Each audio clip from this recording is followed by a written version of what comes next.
The next sheet I want to bring to your attention is the Christmas meal. You might want to put, if you're going to have a Thanksgiving at your home, you might want to use this as the Thanksgiving meal.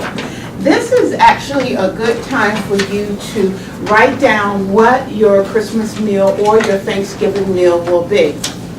To really help save on the food cost, we'll have more of a potluck.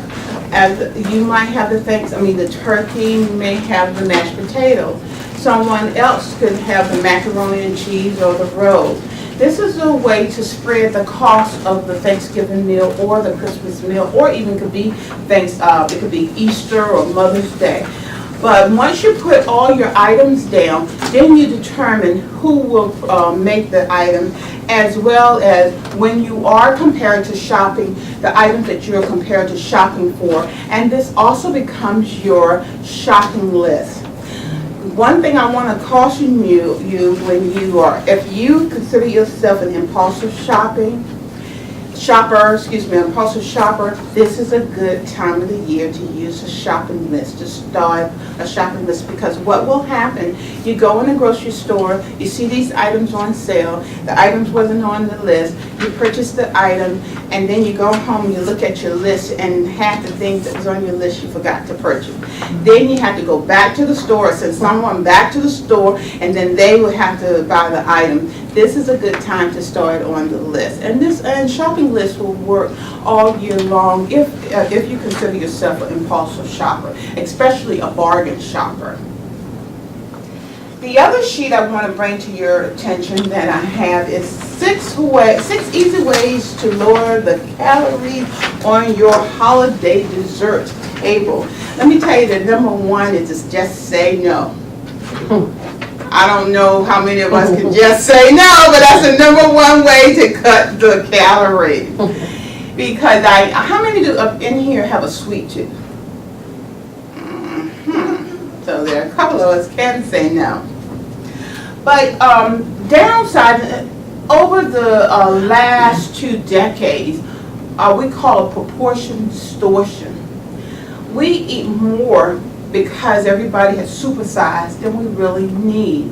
If you think about, if you sit down at a table and you have a plate, a true dinner plate should be divided into thirds.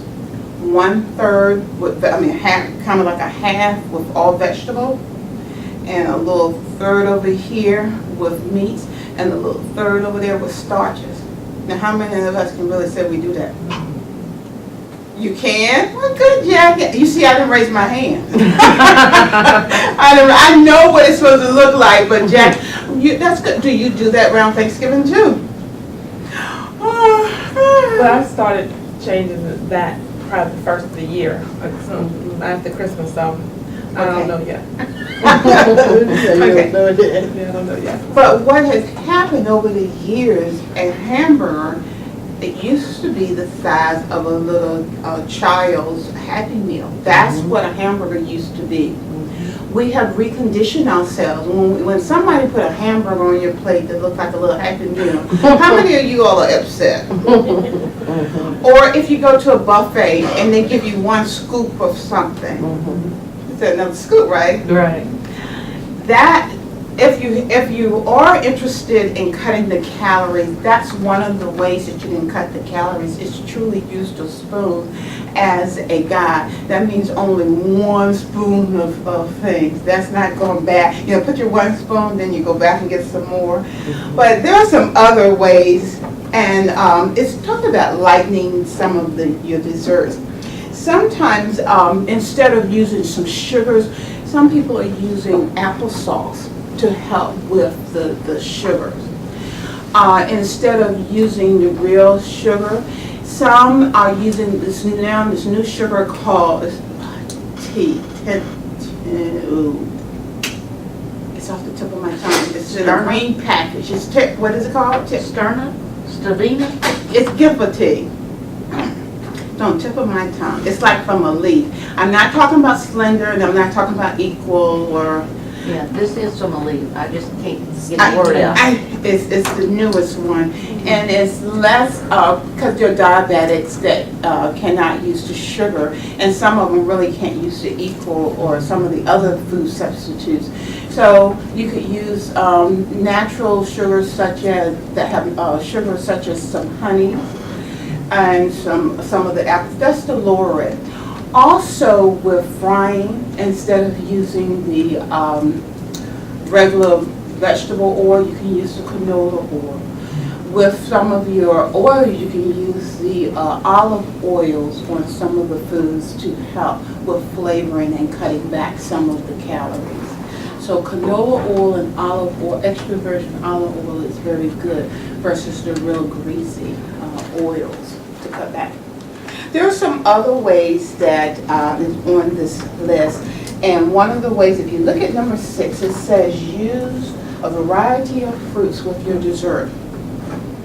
Try to have, if you have an apple pie, slice up apples, real apples, and put it around. So you want to kind of fill up. People want to feel full for some reason on Thanksgiving Day, watch the football games, and as long as they're feeling full.